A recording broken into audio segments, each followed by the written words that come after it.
Fala galera! Neste corte, jornalistas falam a respeito do último jogo do Flamengo. Analisam os lances, questionam a de arbitragem, mas também falam das finanças do clube e do poderio econômico hoje do time que pode gerar uma hegemonia no futebol nacional. Vamos ver juntos. Mostrar. Isso dá 41 milhões de euros. Assim, é muito mais do que a meta do clube para a temporada para lucrar com venda de jogadores. Já bateram a meta. Então, por que não separa o dinheiro para o estádio? A questão do estádio está parada e eles pediram lá um tempo para fazer uma análise de viabilidade da obra.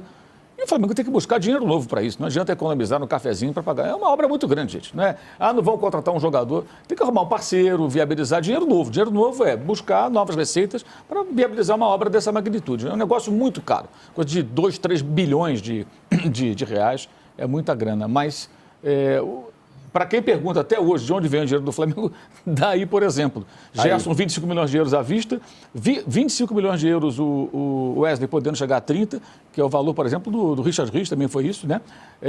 7 milhões de euros o Fabrício Bruno, né? O Alcaraz foi 18 milhões aproximadamente, algo em torno disso, e tem o dinheiro do Mundial também, né? E pode ser que consiga vender mais alguém aí, né? Na verdade, no fim das contas, o que fica é que, claro, os clubes se sanearam, o Palmeiras, o Flamengo, e tem 1000 receitas de 1000 coisas, são muito importantes. Mas as receitas de venda, elas são uma injeção de muita grana. Não, acontece com o Palmeiras. Exato. Cada semana acha um cara da base aí e vende por uma bala. Outro dia o Palmeiras vendeu um Gabriel Vareta por 22 exatamente. milhões, que ninguém nem lembrava que existia. A principal receita de qualquer clube de futebol é a venda Brasil. de jogador. E quando os dois clubes estão nessa situação de poder vender bem, o Palmeiras também tem um saldo gigante positivo de vendas e compras.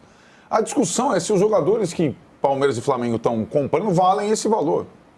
São proporcionais ao futebol brasileiro. Não são. Certo? Então, aqui a gente está falando. O Vitor Roque, 25 milhões de euros. Não vale. Samuel Lino, 20 não sei quantos milhões de euros. Não vale. Agora, se quiser contratar, o dinheiro é deles. Né? A questão é essa. Aliás, alguém viu da comunidade e tal, alguém já viu o Samuel Lino jogar? Da turma aí? Não sei. Acho que não, né?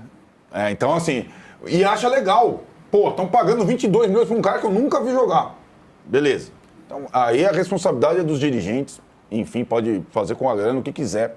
Mas, em termos de valor de mercado, esses jogadores não valem 25 milhões de euros. Ainda mais para o mercado nacional, né? O mercado brasileiro. Enfim. Tem um contraponto disso que é assim, 30 milhões pode chegar pelo Wesley, também é muito dinheiro, né? Também é. 30 pelo Richard Rios também. O Benfica nunca tinha investido tanto. O teto do Benfica era 25. Anos. É isso. É que a gente está falando de um lugar que... Exato, uma loucura. Aí você pega o Gerson, 25 à vista, cara. O cara bateu 2 vezes na Europa já. O Vitor Roque, quando saiu, ele saiu com uma venda que poderia chegar a 60, né? Isso. Não deu certo, voltou Então, lá, para 25. a moeda é o euro.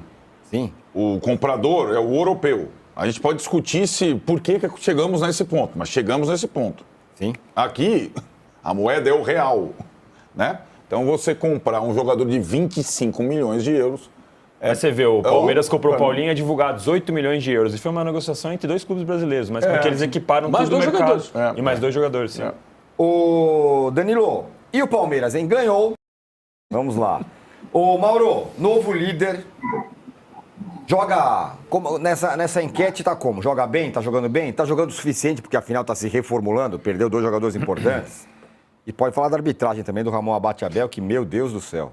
Então vamos começar com essa pior parte. O Ramon Abate Abel, ele inviabiliza o futebol disputado, como é disputado nos principais campeonatos aqui no Brasil. Se você pegar os 2 ponteiros da competição, Flamengo e Palmeiras, os 2 gostam de marcar alto, né?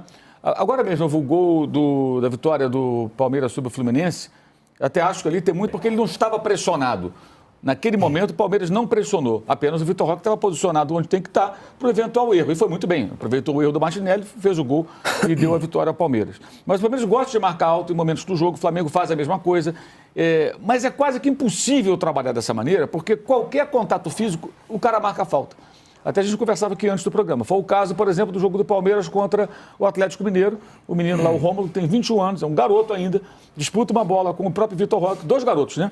E ele perde na disputa de bola e se joga. Porque é muito conveniente, você tem a bola, aí você é pressionado pelo atacante adversário. Então você faz o quê? No primeiro contato físico você só tem que cair, é só cair. Caiu, o cara dá a falta. Então você tem um seguro, proteção ali.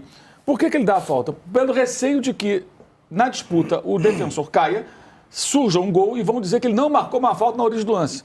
E é possível, provável, que o VAR chame para marcar essa falta que não houve. E não é falta. E ontem ele fez isso inúmeras vezes. Então ele inviabiliza um bom jogo. Ele trava a partida. É insuportável. É ruim demais. É um lixo. É uma coisa nojenta. É anti-futebol. Então quem ama o futebol tem que odiar esse tipo de arbitragem. Isso não dá para aguentar mais. Sinceramente, não importa qual o time, qual a camisa. Ontem o jogo era bom no primeiro tempo, até franco. De repente o jogo fica ruim, por uma série de circunstâncias. Estratégia dos times, o cansaço do Atlético que não consegue manter no segundo tempo a mesma dinâmica de jogo, mas também por conta da arbitragem, né? Horrorosa, horrorosa. E numa arbitragem dessa, mais do que nunca, você tem que saber explorar a falta. O Hulk explorou contra o Palmeiras, fez 2 gols de falta, quase fez 3, e o Flamengo, que não sabe bater falta frontal, contra o Flamengo, os adversários têm que pensar assim, falta frontal, esquece, não vai acontecer nada. Não acontece nada, nada, o goleiro nem tem trabalho. Mas falta lateral. Dali para a lateral do campo é um perigo. Agora, eu acho que o problema da bola parada é você depender demais dela. Eu acho que o Flamengo não pode depender tanto de bola parada. O time cria muito pouco, o time está criando muito pouco e dependendo disso. Ela tem que ser uma das alternativas ofensivas, e não a única. E em alguns momentos tem sido assim. E eu acho que esse é um problema, né? O problema não é fazer gol de bola parada, é só marcar com bola parada. Você precisa de mais do que isso. Em contrapartida, eu entendo também que o Flamengo perdeu um jogador que talvez seja o mais importante do time, né? Que é o Gerson, que não tem reposição. Você não consegue outro Gerson. O Saúl não é o Gerson, ele é outro jogador, ele é versátil como o Gerson, mas não vai fazer o trabalho do Gerson, então a baixa aqui não tem reposição, e também não tinha como segurar o cara, o pai dele dá entrevista até para ele mesmo reclamando de tudo, quer dizer, o tempo todo aquela encheção de saco, chega uma hora tem que negociar o cara, segue o caminho, seja feliz e a vida vai continuar. E perdeu o Wesley, né, que faz falta também, que é um jogador que faz aquele corredor o tempo todo, vai e volta, marca. Até eu estava ouvindo um comentário ontem do Bernardo, o Ramos e o André Rocha falando sobre ele e o Cafu, lembrando do aspecto físico, a capacidade de marcar, de atacar, de ir, de voltar. Por isso que os italianos estavam loucos por ele esse tempo todo. Fez o gol contra o Bragantino no final do Exatamente, no final do jogo. Quer dizer, um jogador que jovem ainda amadurecendo e é uma baixa também importante do time, porque ele é um cara que fazia ali a diferença muitas vezes, embora ainda não seja um jogador pronto 100%. Então, acho que nesse momento, acho que é muito parecido o Palmeiras e o Flamengo, né? O Palmeiras perdeu um jogador importante também, que é o Estevão, perdeu outro jogador titular, também importante, mas acho que não tão, mas também importante, que é o Richard Rios. E nessa transição que você tem baixas, leva um tempo até chegar um jogador novo, você ajustar o time, e aí você tem que fazer o quê? O Arnaldo fala muito isso, eu concordo, jogos que você tem que ganhar na marra. Se não está dando para vencer jogando bem, você vai ganhar, fazer os pontos e você tem que entender que não está bom, que tem que melhorar. Acho que vale para os dois, para o Palmeiras e para o Flamengo. E ontem foi assim de novo. Ontem não foi um bom jogo, foi aquém. E a importância da vitória também é que ela dá agora ao Felipe Luiz a possibilidade de fazer aquilo que o presidente, que é o chefe dele, né, prometeu lá atrás, que é priorizar o brasileiro. E colocar quinta-feira um time mistão contra o Palmeiras, contra o Atlético na Copa do Brasil. Porque o jogo do Flamengo na semana é domingo em Fortaleza contra o Ceará. Não é quinta-feira contra o Atlético. Isso tem que ficar bem claro. Vai entregar? Não entregar. Você vai jogar com o time que você puder colocar.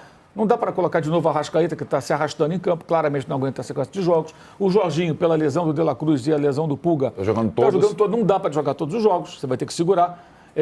Você tem vários jogadores ali, né? O Luiz Araújo está ficando de fora por isso também. Ontem, de novo, deu assistência, mas veio do banco, jogou 30 minutos aproximadamente. Então, é um momento que, assim, ele tem 2 meios de semana que ele vai ter que fazer algumas escolhas e tem que ter respaldo do presidente do clube, que não dá entrevista, que não aparece, mas que fale internamente, faça o que você tem que fazer. A prioridade é o brasileiro, que reafirme isso, né? Agora, se não vencesse ontem, ia começar aquela encheção de saco. Não, quinta-feira tem que botar força máxima, não sei o quê. Ontem teve até jogador em transmissão de jogo falando que tem que jogar com força máxima em todos os jogos. Como se ele, quando jogasse todos os jogos, né? Meu Deus. A novidade, eu não sei, Mauro, se você tem essa impressão também, mas que normalmente quando o Flamengo ganha de 1-0, tinha um burburinho. Não, tem que jogar mais, Talvez, esse momento eu sinto que tem uma compreensão maior desse momento que o Flamengo passa. Sim. Então eu acho que isso, porque nos últimos, com vários outros treinadores, né? O Flamengo ganhava de 1-0, não basta, tem que dar show, às vezes ganhava de 1-0, a torcida chiava. Eu tenho sentido mais compreensão, que talvez ajude o Flamengo. E aí, se você fizer esse projeto de jogar na quinta-feira com um time misto, eu acho que aí pro Flamengo é perfeito, consegue rodar um pouco mais. Tem uma galera para chegar, né? Chegou o Emerson Royal, chegou o Saúl, vai chegar o Samuel Lino, né? Já chegou antes o Jorginho. O Carrascal está dependendo do Atlético Mineiro, é uma operação triangular, né? O Atlético cede o Rubens para o Dínamo cede o Carrascal para o Flamengo paga o Atlético, os valores são próximos. Se tiver uma diferença, eles vão fazer o ajuste, é 12 bilhões de euros, acho muito, mas enfim, pelo Carrascal.